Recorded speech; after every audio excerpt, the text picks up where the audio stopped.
I'll be reviewing a 2023 Toyota Sequoia capstone. If you're looking for a full-size SUV that can go off-road, that looks great around town, that can tow up to 9,000 pounds and has Toyota reliability, safety, and quality, well, you really only have one choice, and that is the Sequoia capstone. So in this review video, let me tell you more about it and tell you about how it drives on the roads. All right, I'm on the road. Let me tell you more about this brand new Sequoia capstone and tell you about how it drives on the roads. First of all, when you walk up to this new Sequoia capstone, it looks amazing in my opinion. It's very brawny, very big, masculine. That grille up front is absolutely huge. I love the grille design on this capstone too. This is definitely a manly SUV. Besides a huge giant grille, you can see the very distinctive big LED headlights. This is the capstone, so you get a full LED treatment. The headlights, fog lights, daytime running lights, everything is LED. But they're big and bold, and that's what you want on a big SUV like this. Now, if you move to the side or the rear, same thing. Everything is chiseled and square and big and brawny. There's no round edges, no round body panels. All the roundness is gone. So this looks more like a SUV. It's still very big, of course, very high off the ground. You have about 8.6 inches of ground clearance, but overall, this is a big full-size SUV. This is not a mid-size SUV pretending to be big. No, this is a huge SUV. And because this is a capstone, you do have a few unique features. For example, those 22-inch wheels. Looks absolutely amazing. I love the design, love the finish, and it looks perfect on a big SUV like this, and you can only get them on the capstone. Also, you see that side emblem that says capstone, a nice little touch. Also, you see a little bit of chrome with the window surrounds, and also you do see that big roof rail. Everything just matches perfectly, and this white kind of blends everything in. I do actually really like this color and everything about this capstone. Now, if you move to the back, again, you can see it's very squared off, very square, very wide. You can see that Sequoia badge in the middle, the letters spread out, and also the LED taillights. The black, kind of smoked, you know, it just blends in really well. I think the exterior look to this new Sequoia, especially this capstone, looks like a luxury car. Now, besides the new exterior look, the interior cabin has been upgraded, and it's light years better than the previous generation. The previous generation, it just looks so dated, and there was not a lot of features, not a lot of technology, and placement of things were a little weird. But as soon as you step inside, wow. You see a giant 14-inch infotainment screen. I'll get to that in a little bit. You also see a giant digital gauge cluster, so they definitely pop out right away. But if you look at the way the dash is designed, the high center console, right? The fit and finish, the quality of material in here, everything laid out in a really convenient manner. I mean, like I said, this interior cabin is just light years better than the previous generation. So let's start out with some of the features you'll find in the Sequoia capstone. First of all, because I mentioned this is a big SUV, to get in and out could be quite difficult without some steps. And don't worry, you do get power steps with this capstone. Very convenient. As soon as you open the door, they come out. As soon as you close the door, they go back in, right? Pretty standard these days, but the old Sequoia did not have power steps as an option. So Toyota fixed that. That's great. Now, starting with the digital gauge cluster, it's a nice big screen. And of course, you could see your speedometer, tachometer. You could see a bit more information too. Of course, your fuel, your temperature. Also, because this is a hybrid, I'll get to the powertrain in a little bit. You could also see info about your battery status. And on the left side, you can scroll through a variety of things like trip computer, your media, navigation, or at least your compass, some of your settings, safety systems. And also, you could turn on or off your heads-up display, which is kind of hidden in there. Yeah, it is hidden. I wish there was a button that you could use to turn on or off the heads-up display, but it's in there.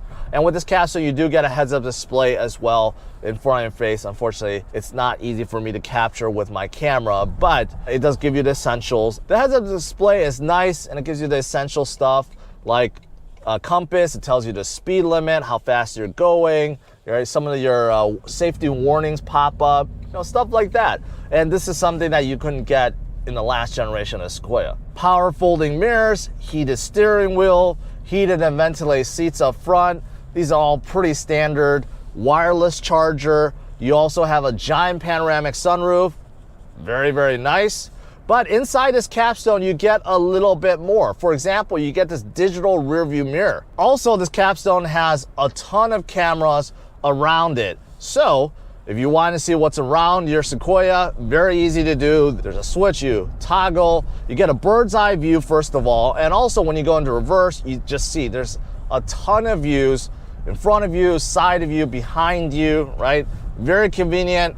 And what about this giant infotainment screen? I love it, love it. It's so much better than the previous one from the previous Sequoia. The interface, it's just really simple. You have a few menu buttons on the left side. There's not too many, it's not overbearing. You can figure it out. The font in here is nice and big, and everything is really responsive with this new infotainment system, this new graphical interface. The screen itself is bright and responsive. There's no touchpad you have to worry about. Everything is controlled with your fingers, and inside in the menu too. Even though the Sequoia is very customizable, but it's not overbearing. This is fantastic. However, it's not perfect. There's something that really bugs me about this infotainment system. I'll get to that later in this video when I talk about the negatives or the cons to this brand new Sequoia. Now, underneath the climate control, you have a big knob for your volume. I'm glad it's still there. You have a whole row, actually 2 rows, to control your climate control. You have tri-zone inside this Sequoia, and your heated and ventilated options are there. Circulation option, your defroster option, stuff like that. It's all there. I like the fact that the Sequoia still has a normal shifter. You have switches now, or a toggle switch, to go from 2-wheel high to 4 high to 4 low, because this is configured 4-wheel drive. In case you're going off-road, you probably want to go down to 4 low, right? But if you wanted to save gas, you could go into 2 high. You have a tow mode, and you have some drive mode. Drive modes, it's pretty standard, eco or sport or normal. Not that it makes a big difference if you're in sport, but if you want a little bit more throttle feel, you could go into sport if you wanted to. There are other features that you get inside this capstone. For example, JBL speakers, 14 speaker setup in here. Really nice. Also for second row passengers, you get not only heated but ventilated seats, which isn't that common for second row passengers. Also, second row passengers get a lot of climate controls, of course, vents and sunshades. So those are good things. And with this new infotainment system, you do get wireless Apple CarPlay, wireless Android Auto, and you have your own assistant, kind of like Siri or Alexa. There is something that's built into here. This capstone also gives you ambient lighting inside, and it looks really cool, especially when it's really dark out. But one drawback is you can't change the color. Now, something new with this generation of Sequoia is the powertrain. Completely new engines and new transmission. The old 8-cylinder, the I-Force V8, no longer. I really like that engine. It was a really powerful engine. I love the exhaust note, but it was just very thirsty. So now, with this new generation, you have 2 engines to choose from, both 6-cylinder, both turbocharged, but one of them has a hybrid component to it, and that is in this Sequoia capstone. It's called the I-Force Max. So not only do you have a 6-cylinder twin turbo engine, it's mated to a hybrid motor. So everything combined, you're getting about 437 horsepower and 583 pound-feet of torque, almost 600 pound-feet of torque. It's very powerful. Very powerful indeed. It allows the Sequoia to tow up to 9,000 pounds and allows it to accelerate pretty quickly. Now, it's not just about the power, it's also about fuel efficiency, because the MPG goes up a lot with this new powertrain. So with 4-wheel drive, it's now 19 MPG in the city and 21 on the highway. It's not impressive numbers compared to mid-size SUVs or compact SUVs, but for a full-size SUV, pretty good and way better than the previous Sequoia, that's for sure. Now, what about the rest of the Sequoia? Well, as for on-road comfort, it's comfortable, but I would say it could be better. And the reason why I say that is because the rear suspension is still using a solid axle setup. Most full-size SUVs have moved to independent rear suspension, which definitely helps with a lot of stuff. Not only on-road manners and comfort, but also helps with the cargo room in the back and leg room.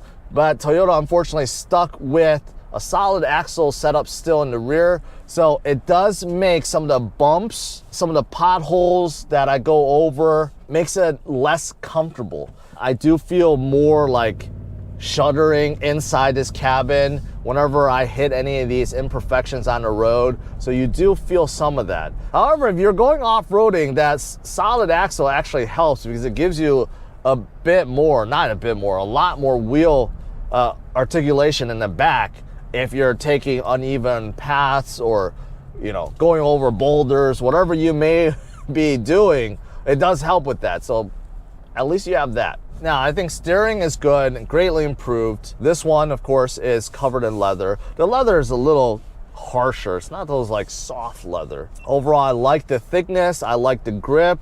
It looks good. The buttons, they're big, very easy, not overbearing. You could tell right away, you know, what they're used for. So steering wheel, big fan of it. And the steering itself is good too. Not a whole lot of steering play, which is surprising. Normally with big full-size SUVs, there's a lot of steering play. Not so much with this Sequoia, so that's good. And making turns and bends feels adequate, although when you're making a big turn, you still feel a lot of body roll because this is a big SUV. But, you know, going around town, slight turns, feels okay.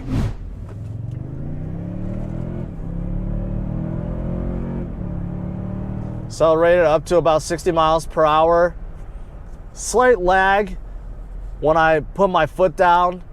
Took a while for the turbos to spool up, but once they did, the Sequoia moved pretty quickly.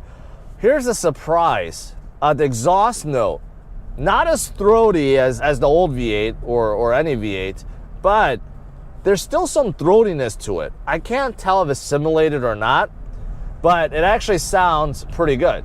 This new Sequoia is very well insulated. Not a whole lot of noise on the inside. It's very quiet, which is nice. Also, visibility is fantastic. The side windows, back windows, I mean, great visibility, huge windows. The front visibility and rear visibility is also good. The windshield is not very raked. The hood is a little bit high, but not too bad. Still, the visibility up front is good. Same thing in the rear, as long as no one tall sitting back there. But, you know, then again, you could turn on the digital view mirror. Now, on the higher trim levels, you do get real leather seats, not soft tech seats, which are, you know, pleather or synthetic leather. On the upper trims, you get real leather, but on the capstone, you get semi-aniline quilted leather seats. That's right. So on the inside, you could see nice quilted leather. They feel good. Also, the contrast between the black or the dark gray and white inside here looks awesome. The seats look good. They smell good. They feel good. They're a little bit harsher than I expected, but in a good way. A little bit of sportiness. So the back bolster, the bottom cushion, they hold me in, but they're not too aggressive. But I kind of figured that the bottom cushion would be a little bit softer, and they're not. So again, I think, for me personally, I think it's good. You know, besides the seats, you look at the door panels, same thing. You got a good blend of leather, different contrast. You have some aluminum thrown in here, nice stitching everywhere, and some wood too. You have some wood on the center console, on the dash, on the door panels. It's a good blend. It's a good luxury brand. Now, what about space? Of course, because this is a full-size SUV, you're going to have plenty of space on the inside. It's absolutely enormous.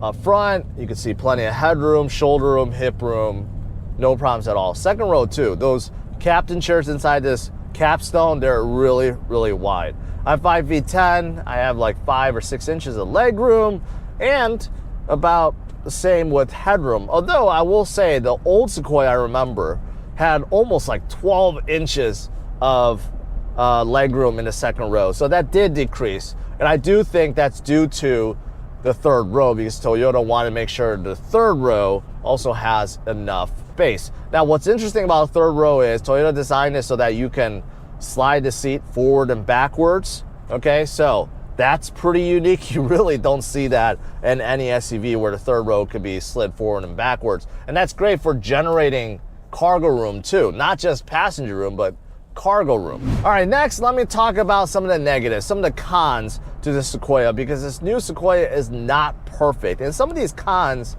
are so bad, they could be deal breakers. Well, first, let's talk about cargo room. Yes, there's plenty of passenger room, and I did mention cargo room can be adjusted, but look at what's behind the third row. Because this is a hybrid, unfortunately, Toyota had to place batteries somewhere, and they happen to be under the third row. So the third row has this bump underneath. It's not flat with the floor. So because of it, Toyota decided to create this shelf system behind.